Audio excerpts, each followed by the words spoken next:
Les États-Unis vont interrompre les livraisons de certains missiles de défense aérienne et d'autres armes promises à l'Ukraine, a déclaré la Maison-Blanche ce mardi.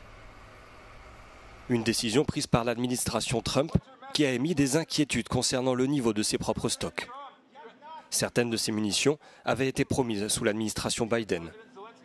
Avant d'annoncer l'interruption de ces livraisons dont Moscou s'est félicité, Washington avait insisté à plusieurs reprises pour que les Alliés fournissent des systèmes de défense aérienne à l'Ukraine.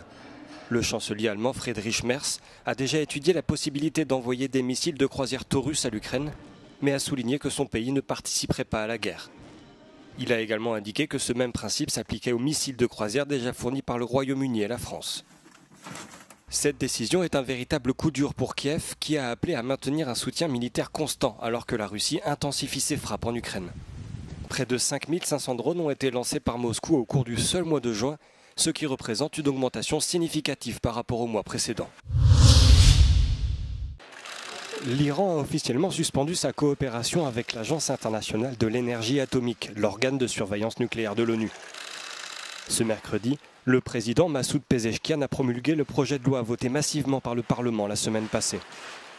Pour l'AIEA, les conséquences d'une telle décision ne sont pas encore connues, mais cela pourrait signifier que l'organe de l'ONU ne puisse plus vérifier et contrôler le programme nucléaire iranien. Pourtant, la coopération avec l'AIEA est une obligation, l'Iran étant signataire du traité de non-prolifération. Mais Téhéran l'assure, la suspension restera en vigueur tant que la sécurité des installations nucléaires iraniennes ne sera pas assurée. Cette décision fait suite aux nombreuses frappes israéliennes et américaines qui ont touché les principales installations nucléaires iraniennes. Cette annonce est scandaleuse et contraire aux engagements internationaux, a réagi Israël, seul pays de la région à posséder l'arme atomique, mais qui refuse que l'AIEA ait accès à ces installations. Dimanche, Donald Trump a déclaré que les sanctions à l'encontre de l'Iran pourraient être levées si le pays acceptait de revenir à la table des négociations, une option que n'a pas écartée Téhéran. De son côté, l'Iran a toujours affirmé que son programme nucléaire était destiné à des fins pacifiques. Coup de tonnerre dans le retentissant procès de P. Diddy. Après des semaines de délibération à rebondissement, le verdict a été annoncé ce mercredi. Le magnat du hip-hop américain a été reconnu coupable de transport d'êtres humains à des fins de prostitution. En revanche, le jury, composé de 12 personnes, l'a acquitté de toutes les autres charges, c'est-à-dire de trafic sexuel et de complot de racket.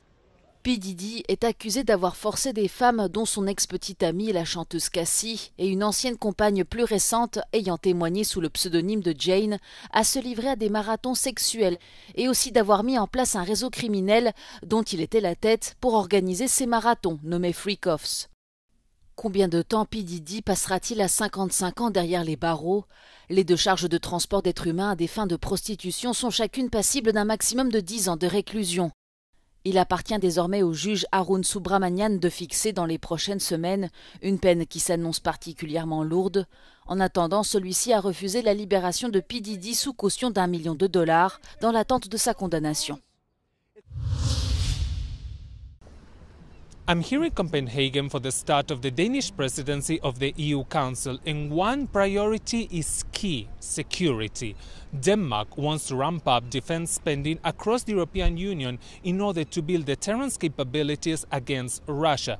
This, they say, needs to be done by 2030 at the very latest. This is the day by which, according to Danish officials, Russia could launch an all-out attack against a NATO member state. At the same time, Denmark wants to ramp up military and financial support for Ukraine now that the United States is pulling away. Denmark is even pitching the idea that Ukrainian defense companies could come to the European Union to build and manufacture weapons in order to then transfer those ammunitions and equipment to the battlefield in Ukraine. Jorge Liboreiro, Euronews, Copenhagen. L'Union européenne veut adopter une position ferme avec les autorités libyennes face à un pic d'immigration clandestine en Méditerranée. Le commissaire européen aux migrations, Magnus Brunner, prévoit de se rendre en Libye la semaine prochaine avec des représentants grecs, italiens et maltais. Cette visite diplomatique vise à faire pression sur les autorités libyennes pour qu'elles empêchent les bateaux transportant des migrants de partir vers l'Europe. Magnus Brunner indique que la délégation rencontrera à la fois le gouvernement reconnu par les Nations Unies dans l'ouest du pays ainsi que l'autorité rivale dans l'Est, dirigée par le chef de guerre Khalifa Haftar. Le pays est en proie à une violente lutte de pouvoir depuis la chute du dictateur Mouammar Kadhafi en 2011, dans le cadre des soulèvements du printemps arabe. Les affrontements sont depuis fréquents entre les administrations rivales de l'Est et de l'Ouest, les deux camps étant soutenus par des groupes armés et des gouvernements étrangers. De graves violations des droits de l'homme, y compris des cas de torture, ont été largement documentés dans le pays. Une situation qui a contribué à une vague massive d'émigration. Selon les Nations Unies, des dizaines de milliers de personnes traversent chaque année la Méditerranée depuis la Libye. Un voyage beaucoup plus dangereux que la route plus fréquemment utilisée entre la Turquie et les îles grecques voisines.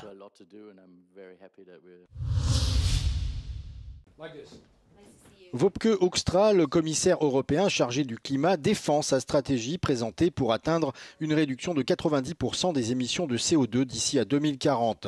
Dans une interview accordée à Euronews, il explique sa position sur l'octroi de crédits carbone selon lesquels les pays de l'UE paient d'autres pays pour qu'ils réduisent leurs émissions. Cependant, les critiques remettent en question la fiabilité et l'équité de ce plan, d'autant plus que les États membres confient leurs responsabilités en matière d'émissions de carbone à des pays en développement. In this hugely complicated geopolitical world, there is a lot of value also for us in building more bridges with our friends in Africa and Latin America. They often lack the capital, they often lack the opportunity. Le commissaire européen justifie également la mesure par la nécessité de réduire les émissions de carbone tout en conciliant la compétitivité.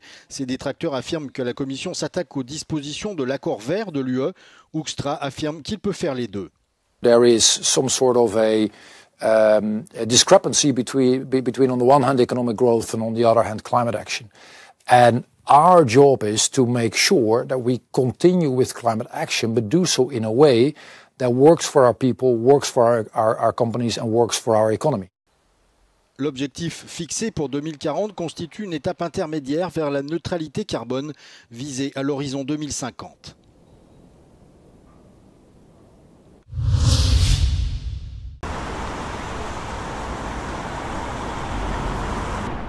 Face aux pressions de Donald Trump, l'UE fera-t-elle des concessions aux géants du numérique pour apaiser la guerre commerciale? Une marche arrière qui ne serait pas soutenue par les citoyens selon un récent sondage. En Espagne, en Allemagne et en France, près de 2/3 des personnes interrogées estiment que l'Union européenne doit continuer à réguler les géants du numérique, même si cela endommage les relations avec Donald Trump. Toutefois, près de la moitié des sondés considèrent que les grandes entreprises technologiques comme Meta ou Google ont plus de pouvoir que l'Union européenne. Ce sondage est publié dans un contexte de forte tension entre l'UE et les États-Unis, alors que la suspension des droits de douane réciproques annoncée par Donald Trump doit prendre fin le 9 juillet. Les négociations commerciales sont en cours. Essentially, there has been a big discussion on how the EU could retaliate against a scenario where Trump keeps a high level of tariffs on critical goods or generally in the EU. And one of the potential kind of like cards or assets that the EU has at its hands is digital services taxes because of the very high presence of big tech companies in the European market. Dans le viseur du président américain, la loi sur les marchés numériques, ou DMA, la loi sur les services numériques, ou DSA, et la loi sur l'intelligence artificielle. Ces textes visent à lutter contre la concurrence déloyale et la désinformation, ou encore protéger les données. De son côté, la Commission européenne a assuré à multiples reprises que sa feuille de route sur le numérique était non négociable. La Confédération générale des travailleurs de Grèce s'insurge face à la proposition du ministère du Travail grec de prolonger les heures de travail jusqu'à 13 heures par jour pour le même employeur. Jusqu'ici, la pratique n'était autorisée qu'avec plusieurs patrons. Les représentants des travailleurs affirment que le gouvernement grec tente de consolider une pratique qui épuisera les employés tant physiquement que mentalement, sans pour autant contribuer à la productivité de l'économie grecque. Εσείς ξυπνάτε το πρωί, πηγαίνετε 8 ώρα το πρωί στη δουλειά σας και δουλεύετε συνεχώς έως τις 9 το βράδυ. Αυτό είναι βιώσιμο? Είναι βιώσιμο για την παραγωγικότητά σας? Είναι βιώσιμο για την υγεία σας? Είναι βιώσιμο για τη συμφιλίωση της οικογενειακής σας, της προσωπικής σας και των άλλων υποχρεώσεών σας? Εμείς θεωρούμε ότι δεν είναι βιώσιμο. Οι χώρες που έχουν τη μεγαλύτερη παραγωγικότητα, όπως είναι η Δανία, η Φιλανδία, η Γερμανία, είναι οι χώρες που έχουν τον μικρότερο χρόνο εργασίας. Le ministère grec répond que l'objectif est de soutenir les secteurs critiques de l'économie grecque, tels que la restauration et le tourisme, qui peinent à pourvoir des emplois.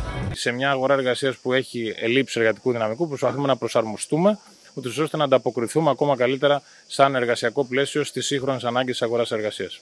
Ευχής έργων είναι να υπάρχουν συλλογικές συμβάσεις και αν προβλέπουν ευνοϊκότερους όρους, θα επικρατήσουν αυτοί υπέρ των εργαζομένων. Selon l'enquête Carrière et Candidats 2024 menée par l'Université d'économie et de commerce d'Athènes, l'équilibre entre vie professionnelle et vie personnelle est pourtant l'une des principales préoccupations des travailleurs en Grèce, en particulier des jeunes. Il arrive toutefois en troisième position dans la question sur les principaux facteurs du choix d'un employeur, après le salaire et la sécurité de l'emploi. Το έβριμα αυτής της έρευνας όσον αφορά το τι κρατάει και τι φέρνει τους εργαζόμενους σε μια εταιρεία, ότι ίσως το πιο σημαντικό από όλα είναι το κομμάτι των απολαβών. Δεν είναι έκπληξη, λαμβάνοντας υπόψη και το ότι είμαστε στο επαύριο της οικονομικής κρίσης αυτά τα χρόνια, αλλά επίσης και το αυξημένο κόστος ζωής. Les employeurs grecs demandent des formes de travail plus flexibles.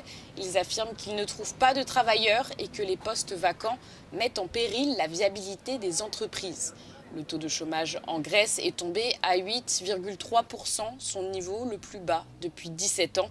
Toutefois, le salaire moyen en Grèce reste inférieur de près de moitié au salaire moyen européen, selon des données récentes de l'Institut du travail de la Confédération générale des travailleurs de Grèce.